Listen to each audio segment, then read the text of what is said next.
Hello everyone, I'm going to be going over the unboxing and installation of the RoadPro 300 watt ceramic heater today. What comes in the box other than the heater itself? Sorry, I've already unboxed it, but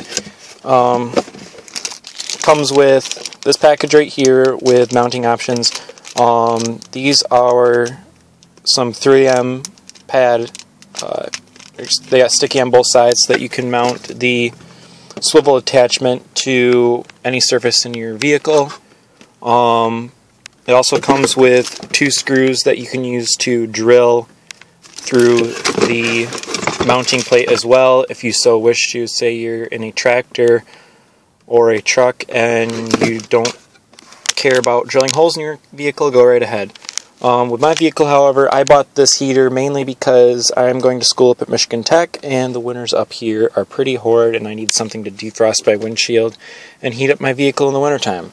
So I was just going to maybe set this on the dash in the morning while I'm cleaning the several feet of snow off my car, and then on my way to school just set it right here, use it as a hand warmer, also heat up my body.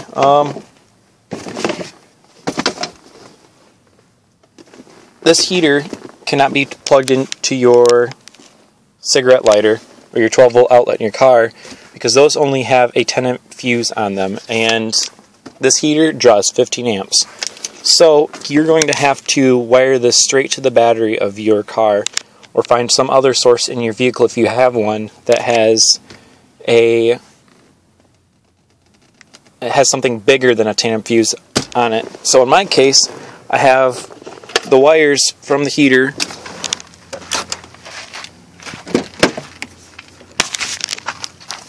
running back to my trunk where I have it plugged into the power distribution block for my sound system. I have a 6-gauge wire coming in to the power distribution block. This is coming from the battery.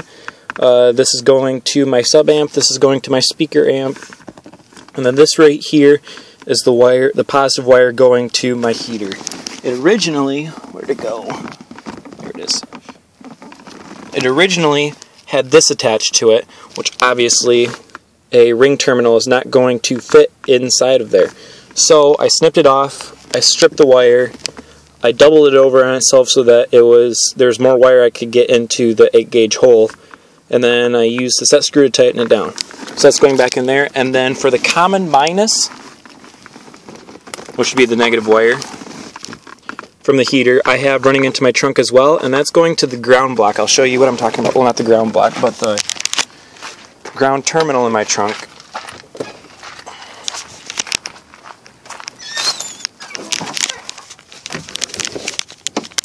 So up here, I've got a section on the roof of my trunk where I've sandpapered off all the paint down to the bare metal.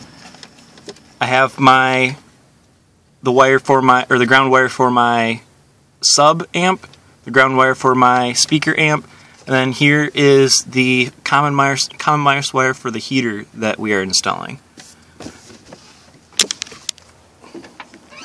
And for that, I left the ring terminal on there just so that I could unscrew my terminal there, attach it, and screw it back into the trunk.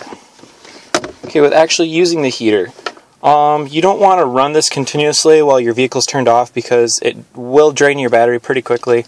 I mean, if you got a good battery, you'll probably get a good hour or more out of it, but I wouldn't let it run past then because you might come back out to your car in the middle of winter and it won't be running, or you won't be able to start it. So, turning on heat, the fan's all the way up right now. It does heat up pretty quickly, the heater itself. The casing actually hasn't heated up. I've actually ran this for an hour today.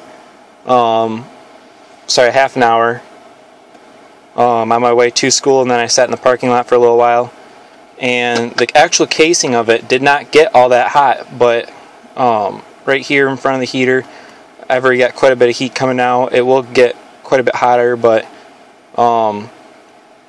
my main drawback with this product is that it does not force out a ton of air.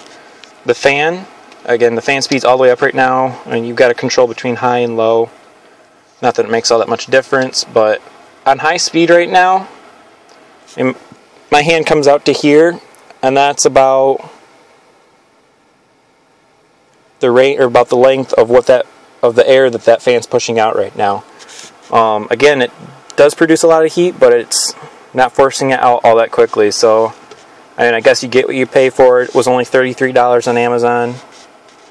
All things considered, if you went to the store and bought a 1500 watt AC heater, you're looking at about $100.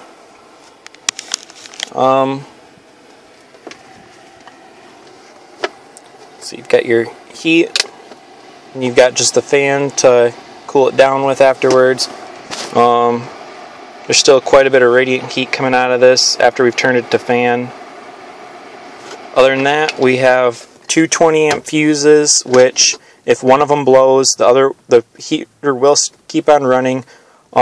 This is a parallel system to where, I mean, if I pulled one out, it'd still have power, it'd still be running.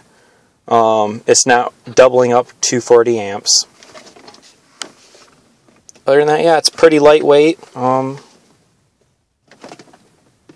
pretty durable.